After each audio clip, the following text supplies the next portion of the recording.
Driving licence করতে কোনো দালাল ধরা লাগে নাই? না, আমি নিজে নিজেই ড্রাইভিং লাইসেন্স করেছিলাম, কিন্তু আমার একটু বেশি সময় লেগে গিয়েছিল। তবে অভিজ্ঞতাটা দারুণ ছিল। যদিও আমাকে ইতিপূর্বে সরকারি কোনো দপ্তরে যাওয়া হয়নি কোনো কাজের জন্য, এটাই প্রথম ছিল। তো এটা একটা মজার অভিজ্ঞতাই আমি বলবো। খুব এক্সাইটেড ছিলাম, প্রথম পরীক্ষা কেমন হবে। ওদের পরীক্ষাটা মূলত 3 ভাগে হয় আর কি। প্রথমে যেটা করতে হয় সেটা হচ্ছে যে লিখিত পরীক্ষা। পরীক্ষার কত মার্ক হবে এটা ইনস্ট্রাক্টর প্রথমেই বলে দেয়। দেন পরীক্ষা শুরু হয়ে যায়। খুব জেন্টালি পরীক্ষা হয় এবং ওদের প্রশ্নগুলো মোটামুটি সহজ থাকে। মানে আপনি যদি রাস্তায় গাড়ি চালিয়ে থাকেন তাহলে আপনি বুঝতে পারবেন যে প্রশ্নগুলো সহজ। মূলত এটা হয় সিগন্যালের উপর, কি ধরনের সিগন্যাল মেনটেন করতে হয়, একটা গাড়ির বেসিক বিষয়গুলো সম্পর্কে থাকে। গাড়ি স্টার্ট দেওয়ার ক্ষেত্রে কি কি জিনিস মেনটেন করতে হয় বা খেয়াল রাখতে হয়। তো এই ধরনের সহজ প্রশ্নই মূলত থাকে। তারপরে যে ধাপটা আসে সেটা হচ্ছে যে আপনার মৌখিক পরীক্ষা। এটাও খুবই সহজ। এটা হচ্ছে আমার কাছে সহজ মনে হয়েছে। এটা হচ্ছে বিভিন্ন সিম্বল বা বিভিন্ন এই যে আইন আছে, রাস্তার আইন সম্পর্কেই মূলত প্রশ্নগুলো করা হয়। এই প্রশ্ন করার ক্ষেত্রে অনেক সময় হচ্ছে ইনস্ট্রাক্টর বা বিআরটিসির ঊর্ধ্বতম কর্মকর্তারা থাকে এবং কিছু ক্ষেত্রে ম্যাজিস্ট্রেটও থাকে। এবং থার্ড যে চ্যাপ্টারটা আসে, যে অধ্যায়টা, সেটা হচ্ছে যে প্র্যাকটিক্যাল। আপনি যদি মোটরসাইকেল অথবা হচ্ছে কার্স, যেটা জন্যই করেন, আমি মোটরসাইকেল এবং কার্স এই দুটোর উপরে করেছিলাম, আমাকে দুটোর উপরেই পরীক্ষা দিতে হয়েছিল। আর যারা অন্যান্য লাইসেন্স করে, যেমন একটু হেভি গাড়ি, তাদেরটা ওইভাবেই হয়। তো ম্যাক্সিমাম মানুষ যেটা করে মোটরসাইকেল বা গাড়ির জন্যই করে, আমারও সেই উদ্দেশ্যই ছিল। তো প্রথমে আমার যে অভিজ্ঞতাটা হয়েছিল, আমি পরীক্ষা দিয়ে খুবই মানে সন্তুষ্টি ছিলাম নিজে, পরীক্ষা অনেক ভালো হয়েছিল। দ্বিতীয়তে যখন ভাইবা হইলো, ভাইবাতেও সব প্রশ্নের উত্তর দিতে পেরেছিলাম, খুব আনন্দিত লাগতেছিল। তো ওই এটা একটা লং টাইম প্রসেস, সকাল থেকে শুরু হয়ে প্রায় বিকেল পর্যন্ত এই পরীক্ষা চলতে থাকে। পুরো সময়টাই থাকতে হয়, যেহেতু 3টা ধাপে হয়। এর মধ্যে অনেক মানুষজনের সাথে পরিচয় হয়ে গিয়েছিল। তো অনেকেই বলতেছিল যে ভাই কিভাবে করতেছেন, কারোর হেল্প নিচ্ছেন কিনা, কারো টাকা পয়সা দিয়েছেন কিনা। কারো হেল্প বলতে কি দালাল, না কারো দালাল ধরছেন কিনা বাংলা হ্যাঁ, কথায়? আসলে এরকমই হয়তো বা, যে আসলে কারোর শরণাপন্ন হয়েছেন কিনা। কেন অনেকেই বলে যে আসলে শুনেছি যে এখানে টাকা পয়সা না দিলে লাইসেন্স হয় না বা অনেক ঝামেলা হয়। তো আমার যেহেতু প্রথম অভিজ্ঞতা ছিল এবং আমি চাচ্ছিলাম যে না, আমি এটা নিজে নিজেই করব, আমি হয়তো কেন অতিরিক্ত টাকা দিব। তো যখন আমার পাশে অনেকেই ছিল, তা কেউ কেউ হচ্ছে আপনার লিখিত পরীক্ষায় খারাপ করেছে। খুব অল্প সংখ্যক মানুষই হচ্ছে লিখিত পরীক্ষায় খারাপ করে, ভাইভাতেই যে বেশ অনেকে বাদ হয়ে যায়। আমার আশেপাশে এরকম দু একজনের হয়েছিল, যে যাদের সাথে পরিচয় বা কথাবার্তা হয়েছিল, তারা হচ্ছে ভাইভাতে টিকেনি। আর হচ্ছে প্র্যাকটিক্যালে এমন একটা ব্যাপার হয়, মোটরসাইকেলের যে টেস্টটা আছে এখানে অনেকেই ফিল করে যে পা ফেলা যাবে না, কিন্তু যেই ট্র্যাকটা থাকে খুবই কঠিন থাকে। জিগজ্যাগ। হ্যাঁ, জিগজ্যাগ বলে এটাকে। এটা একটু কঠিন থাকে।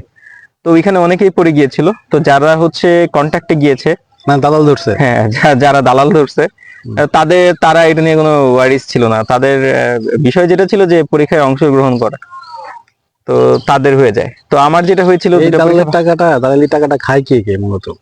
আচ্ছা, এটা আমি পরবর্তীতে যেটা জানতে পেরেছিলাম যে এটা হচ্ছে আহ, সবাই ওখান থেকে আর কি ওটার ভাগ পায়, ইভেন ম্যাজিস্ট্রেট পর্যন্ত পায়। এই প্রসঙ্গটা আমি পরে বলতেছি, যেটা আসলে কিভাবে জানতে পারলাম। তো আমি প্রথম পরীক্ষা যখন দিলাম, মোটরসাইকেল প্র্যাকটিক্যাল, আমার হালকা পা পড়ে গিয়েছিল। তো পরবর্তীতে যেটা হয়েছে যে আমি হচ্ছে রিজেক্ট হয়ে যায় আর কি। তো এই বিষয়টা তো আমার জানা ছিল না যে আসলে পরীক্ষার পর লার্নারটা কি জমা দিতে হয় কিনা। তো আমার সাথে লার্নার ছিল, আমি ওটা নিয়ে চলে আসি। পরবর্তীতে আমাকে আবার বিআরটি থেকে কল করা হয় যে এটা আমরা রেখে দেই বা এটা নিয়ে যাওয়া আর নিয়ম নেই।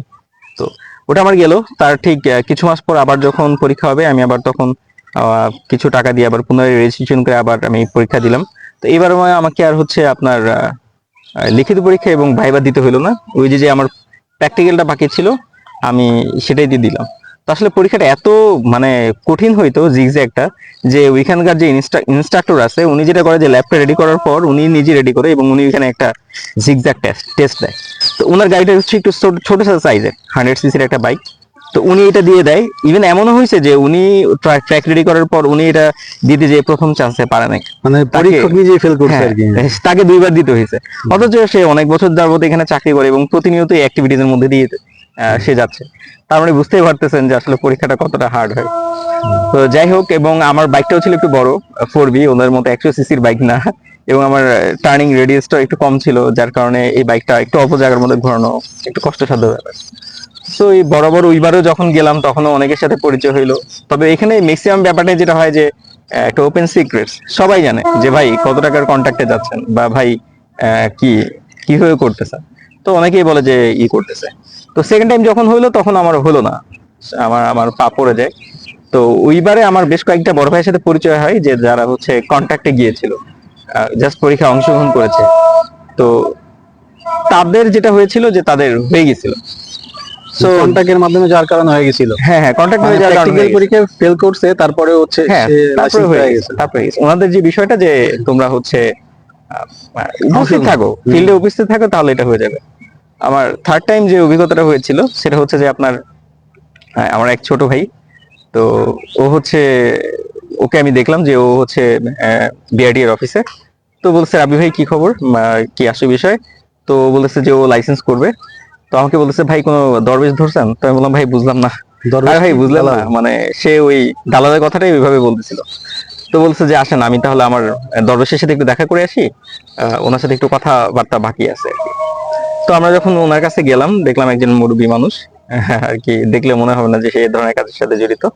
তো সে আমাদেরকে হচ্ছে সিঙ্গারা সমোসা একটু আপ্যায়ন করালো, দালাল। এবং তার সাথেও দেখলাম যে ওই ছোট ভাই একটু নেগোসিয়েশন চলতেছে যে হুম। একটু কম রাখা যায় কিনা। দাম কষাকষি হ্যাঁ, আর কি। তো তখন আর কি উনি ওনার অ্যামাউন্টটা বলে বললো যে আসলে এটা তো কয়েকটা ধাপে হয়, আমার হাতে ওইরকম কিছুই থাকে না। এটা এই ডিপার্টমেন্টে যাবে, ওই ডিপার্টমেন্টে যাবে, ওনাদের বিভিন্ন টেবিল ঘুরবে এবং হচ্ছে স্বয়ং ম্যাজিস্ট্রেট যে থাকে ওনার কাছেও এটার একটা অ্যামাউন্ট পৌঁছায়। জি জি জি। তো ওই ছোট ভাই যখন আমি আরো একসাথে পরীক্ষা দিলাম, তো আমি এমন হয়েছে আমি ওকে দেখছি যে ও হচ্ছে আপনার ড্রাইভিং টেস্টই দেয় নাই। হুম। ও হচ্ছে টেস্টই দেয়নি, কিন্তু আমি আলহামদুলিল্লাহ এবার আমার টেস্টে আমি মোটরসাইকেলে আটকে যেতাম, ওইবার আমার মোটরসাইকেল আর আটকাতে হলো না, আমি হচ্ছে ওটা লিগ্যাল ভাবে করে ফেললাম। জিগজ্যাগটা। তো হ্যাঁ, জিগজ্যাগটা। তো আমার যেহেতু হচ্ছে প্রফেশনাল লাইসেন্স ছিল, আমাকে হচ্ছে মেডিকেলের ডোপ টেস্ট দিতে হয়েছে। তো সব যে ডকুমেন্টস গুলো পরবর্তী যে ধাপগুলো পরীক্ষা দেওয়ার পর হচ্ছে ডোপ টেস্ট রিপোর্ট দেওয়া লাগে, বা আনুষঙ্গিক অন্যান্য যে ডকুমেন্টস গুলো আছে মেডিকেল রিপোর্ট, তো সবকিছু হচ্ছে আমাকে হচ্ছে অনলাইনে এটা আপলোড করে দিতে হয়। তো পরবর্তীতে আমি যেটা করি যে এই ডকুমেন্টস গুলো আমি হচ্ছে অনলাইনে আপলোড করে দিই। তো ওই আমার সাথে যে ছোট ভাইটা, ওদের কিন্তু এত কাজ করতে হয় না, ওরা জাস্ট পরীক্ষা দিয়েছে, বাকি কাজগুলো হচ্ছে ওদের যে লোক রাখা ছিল তারা এই কাজগুলো করে দিয়েছে। তো পরে আমার যে ফাইনাল এক্সপিরিয়েন্সটা হলো যে আমি অনেকদিন পর্যন্ত দেখলাম যে অনলাইনে ওটা স্ট্যাটাস পেন্ডিং দেখাচ্ছে, কোনো রেজাল্ট আসতেছে না। এটা অনেকদিন দেখার পর এর মধ্যে আমার এক ছোট ভাই আর কি প্রায় 14-15 দিনের মধ্যে বললো যে ভাই কি অবস্থা, আপনি কি আপনার কার্ড পেয়েছেন? তাই বললাম যে না, এখনো তো আমার হচ্ছে ওটার পেন্ডিং দেখাচ্ছে। কয় কি বলেন ভাই, আমারটা তো ডাকযোগে বাসায় চলে আসছে। তো আমি একটু অবাক হলাম যে এটা কেমন হইলো। তো আমি একদিন সময় করে হচ্ছে বিআরটি অফিসে গেলাম, যাওয়ার পর এখানে ইনফোডেস্ক থেকে বললো যে ওনার সাথে যান। তো ওনার সাথে যাওয়ার পর উনি বললো যে রুম নাম্বার বলে দিছে, এই রুমে হ্যাঁ হ্যাঁ। তো রুমে যখন গেলাম এবং বললাম যে আমার তো এটা এখনো পেন্ডিং দেখাচ্ছে, তো সে আমার সাথে আর কি কথাবার্তা বললো, আমি কি করি, কোথায় চাকরি করি, কি ধরনের ধান্দা করা সুযোগ-সুবিধা। যায় কিনা সুযোগ খুঁজতেছে। আচ্ছা আচ্ছা। আর লাইসেন্স করারই বা মানে কারণ কি, সে এগুলো দিয়ে একটু ক্রস চেক করতেছিল। তো পরবর্তী আমাকে বললো যে আপনার এখানে একটা ইনফরমেশন বা একটা ডাটা আপনি আপলোড করেননি, সেটা কি, সেটা হচ্ছে যে আপনার লার্নার কার্ডটারই ছবি আপনি এখানে আপলোড করেননি। তো ওই ওয়েবসাইটে ওইখানে কোনো লার্নার নামে কোনো অপশনই ছিল না, আর অন্যান্য যে অপশনগুলো ছিল সেগুলো আপলোড করে দিয়েছিলাম। তো এখানে একটা আদার্স একটা অপশন ছিল, তো সে আমাকে বললো যে আদার্সে হচ্ছে লার্নারটা আপলোড করে দিতে হয়। তো আমার মানে কাছে মনে হয়েছিল যে বেসিক যেটা সেটা হচ্ছে যে আমি তো লার্নারটা জমা দিয়েছি, তাদের কাছে তো আমার এই লার্নারের ইনফরমেশনটা অন্তত আছে, সেটা কেন দিতে হবে। তো যাই হোক, তার পরামর্শ অনুযায়ী বললাম আমি এখান থেকে এটাকে সিস্টেম করে দিচ্ছি বা ক্যান্সেল করে দিচ্ছি, আপনি ডাটাগুলো আবার আপলোড করেন। তারপর যখন আমি এটাকে আবার আপলোড করলাম, এটা তখন তো ওই লার্নারটা তো অফিসে জমা জমা দেওয়া ছিল না, হ্যাঁ আমার তো ওই যে পরীক্ষা দিলাম যখন, কপি ছিল তখন তো বাসায় হ্যাঁ ওটা ওই ওনারা রেখে দিছে। তাহলে আপলোড করবে কিভাবে? তা ওটার একটা ছবি আর কি আচ্ছা। তুলে নিয়ে গিয়েছিল। তো পরবর্তীতে আমি যেটা করি যে ওই ছবিটা দিয়ে যখন আবার সব ইগুলো আর কি এটার ছবিটা আপলোড করে দিই, আপলোড করার সাথে সাথে হয় না, তাও বেশ কিছুদিন সময় আমার লেগেছিল। এটা লাগার পর হচ্ছে তারপর আমার পরবর্তী ধাপগুলোতে যায়। তো তার পরবর্তী যে ধাপগুলো আছে সেগুলো হচ্ছে ওই আপনার টিন্টিং এই রিলেটেড, ওই পর আর কোনো সমস্যাগুলো হয়নি। না না না, এই তখন আমাদের সময় যে নিয়মটা হয়ে গেছিল সেটা হচ্ছে আমরা পরীক্ষা দিয়েছি হচ্ছে ফিঙ্গার দিয়ে। আচ্ছা আচ্ছা। প্রথম দিকে আমি যেহেতু আমার দুইবার ফার্স্টে ফেল হয়েছে, ওই সময় যেটা নিয়ম ছিল যে ওটা হচ্ছে চূড়ান্ত পর্যায়ে এসে আমাকে ফিঙ্গার দিতে হবে। থার্ড টাইম যেবার আমি হচ্ছে উত্তীর্ণ হয়ে গেলাম, ওইবার ওরা হচ্ছে আগে ফিঙ্গারটা নিয়ে নিয়েছিল। তো পরবর্তীতে বেশ আমার অনেক সময় লেগে যায়, কিন্তু ফাইনালি আমি আর কি এটা হাতে পাই। তো যেটা বুঝতে পারলাম যে মানুষের আসলে যখন লাইসেন্স করে তখন হচ্ছে যে তাদের একটু একটু তাড়াহুড়া থাকে, জরুরত থাকে। আর সরকারি কাজগুলো হচ্ছে আপনার একটু ধীর গতির, যদি আপনি লিগ্যাল ভাবে করতে চান। তো ফাস্ট করার জন্য এবং হ্যাসেল ফ্রি থাকার জন্যই হয়তো বা মানুষ দালালের শরণাপন্ন হয়। কিন্তু আসলে এটা তো মানে সঠিক ওয়ে না। সঠিক ওয়ে হচ্ছে নিজের যোগ্যতায় বা নিজেকে সঠিকভাবে এটা নিতে হবে। তো এই সেক্টরটাতে যদি একটু মানে তারা ফেয়ার হইতো তাহলে হয়তো এই কাজগুলো একটু ফাস্ট হয়ে যেত আর কি। ইদানিং তো দুদক খুব অভিযান চালাচ্ছে সারা বাংলাদেশে, প্রায় 52টার নাকি 58টার মতন বিআরটিতে অভিযান চালাচ্ছে, হ্যাঁ, এবং প্রত্যেকটা জায়গা থেকে তারা দুর্নীতি পাচ্ছে আর কি। আজকে খুব রিসেন্টলি যে নিউজটা দেখলাম যে হ্যাঁ, দুর্নীতি থেকে দুদক থেকে এটা করতেছে, এটা আসলে একটা ওপেন সিক্রেট, সবাই জানে যে এই সেক্টরটাতে অনেক বেশি দুর্নীতি হয়। কিন্তু এতদিন এই মানে বিগত সরকারের সময় এই জায়গাতে কারো নজরদারি ছিল না, যার কারণে এটা হচ্ছে হরহামেশাই এই কাজগুলো হয়েছে। আর বিআরটি এর অফিসগুলো দেখা গেছে যে আপনার হচ্ছে ইসের ভিতরেই থাকে। সেখানে হচ্ছে আপনার জেলা ম্যাজিস্ট্রেট বলি বা হচ্ছে আপনার পুলিশ সুপারের কার্যালয় বলে এগুলো বলি, এগুলো কিন্তু কাছাকাছিতে থাকে। তো এদের নাকের ডগা দিয়ে যখন এই ধরনের দুর্নীতি হয় তখন আসলে খুবই খারাপ লাগে যে কি হচ্ছে এইসব জায়গাতে এরকম, যেখানে পরিচালকরা বসে, পরিচালকরাই থাকে, তার আশেপাশে যদি দুর্নীতি হয় তাহলে সারা বাংলাদেশের বা তৃণমূলে যারা আছে তারা কি পর্যায়ে দুর্নীতি করতে পারে, এটা এটা স্পষ্ট ধারণা পাওয়া যায় এখানে। তার মানে একা একা লাইসেন্স করতে গেলে একটু স্ট্রাগল করা লাগবে এবং একটু ঘাটাঘাটি করা হ্যাঁ, লাগবে, আপনি সময় একা দেওয়া একা লাগবে। লাইসেন্স করতে পারবেন, আপনাকে একটু সময় নিয়ে একটু ধৈর্য ধরে কাজটা করতে হবে, কেননা আপনি প্রথমে তাদেরকে হ্যাপি করতেছেন না। হ্যাঁ, সো আপনি আপনাকে হ্যাপি করতেছেন, যেহেতু কাজটা আপনি ন্যায্য মূল্যে করতেছেন, সেজন্য আপনাকে একটু এফোর্ট বেশি দিতে হবে, ধৈর্য সহকারে থাকতে হবে।